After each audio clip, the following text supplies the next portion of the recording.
భారతదేశం వర్ధిల్లాలి. వర్ధిల్లాలి స్వతంత్ర భారతదేశం వర్ధిల్లాలి.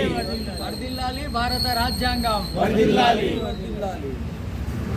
ఈరోజు 80వ స్వాతంత్ర దినోత్సవ శుభాకాంక్షలు జరుగుతూ ఉన్నాయి దేశవ్యాప్తంగా.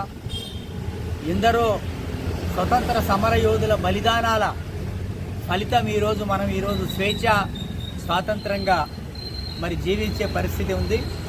అదేవిధంగా ఈరోజు కూడా దేశంలో ఇతర సరిహద్దులో ఈ దేశాన్ని కంటికి రెప్పలా కాపాడుతున్నటువంటి సైనికులు, ఈ దేశాన్ని శాస్త్ర సాంకేతిక పరిజ్ఞానంగా అభివృద్ధికి కృషి చేస్తున్నటువంటి సైంటిస్టులు, ఈ దేశానికి ముఖ్యంగా సంపద సృష్టిస్తున్నటువంటి కార్మికులు, రైతులు, ఇలాంటి ఈ దేశంలో 80 సంవత్సరాల తర్వాత కూడా 145 కోట్ల మంది భారతీయుల్లో 80 కోట్ల మంది రేషన్ బియ్యం ముందు నిలబడి రేషన్ని కొనుక్కునే ప్రభుత్వ ఉచితం ఇచ్చే రేషన్ కోసం ఎదురు చూస్తున్నారంటే ఇవాళ ఈ దేశంలో ఉన్నటువంటి పాలక వర్గాలు, ముఖ్యంగా కేంద్రంలో ఉన్నటువంటి బీజేపీ ప్రభుత్వం, వివిధ రాష్ట్రాల్లో ఉన్నటువంటి రాష్ట్ర ప్రభుత్వాలు సిగ్గుపడాల్సినటువంటి విషయం.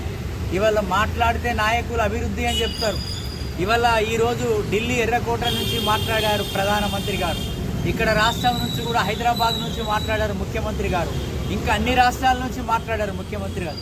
ప్రజలకు అవి చేస్తాం ఇవి చేస్తామని. ఇవాళ ఈ దేశ స్వాతంత్రం వచ్చిన తర్వాత రైతు, ఆ రోజు 1 ఎకరం ఉన్న రైతు ఇవాళ 50 ఎకరాలు అయిందా? ఆ రోజు ఉన్నటువంటి కార్మికుడు ఈరోజు ఏమన్నా సంపన్నుడు అయ్యాడా అంటే లేదు. ఇవాళ రాజకీయ నాయకులు, వాళ్ళ కుటుంబాలు ఇవాళ ఉన్నత అధికారులుగా ఉన్నటువంటి అధికారుల దగ్గర ఇవాళ లక్షల కోట్ల రూపాయల నల్లధనం మూలుగుతూ ఉంది. ఒకవైపు పేదరికంతో కనీసం ఒక పూట మంచి తిండి తినలేనటువంటి భారతీయులు, అదేవిధంగా 80 కోట్ల మంది ప్రజలు రేషన్ కార్డు దగ్గర పోయి రేషన్ బియ్యం తింటున్నారంటే వాళ్ళ ఆర్థిక సామాజిక పరిస్థితి ఎట్లా ఉందో ఈ దేశం అద్దం పడుతుంది.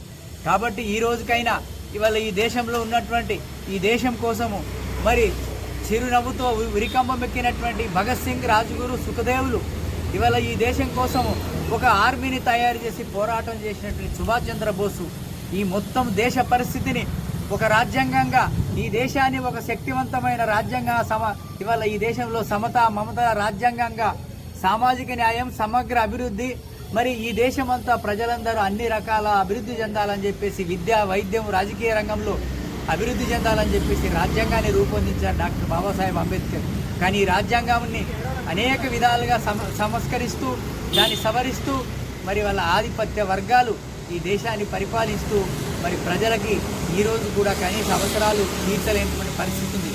ఈ దేశంలో ఎప్పుడైతే 90% ఉన్నటువంటి శ్రామిక బహుజనులు ఎవరైతే ఉన్నారో వాళ్ళు మాత్రమే ఈ దేశంలో అన్ని రంగాల్లో సామాజిక న్యాయం, సమగ్ర అభివృద్ధి, రాజకీయ అధికారం వచ్చినప్పుడే ఈ ఏదైతే అమరవీరులు కలలు కన్నటువంటి స్వాతంత్ర్యం యొక్క లక్ష్యం నెరవేరుతుందని చెప్పేసి ఈ సందర్భంగా బహుజన లెఫ్ట్ పార్టీ తరఫున ఈ దేశంలో రాష్ట్రంలో ఉన్నటువంటి ప్రజలందరికీ, భారతీయులందరికీ మరోసారి 80 సంవత్సరాల స్వాతంత్ర్య శుభాకాంక్షలు తెలియజేస్తూ జై భీమ్, లాల్ సలాం.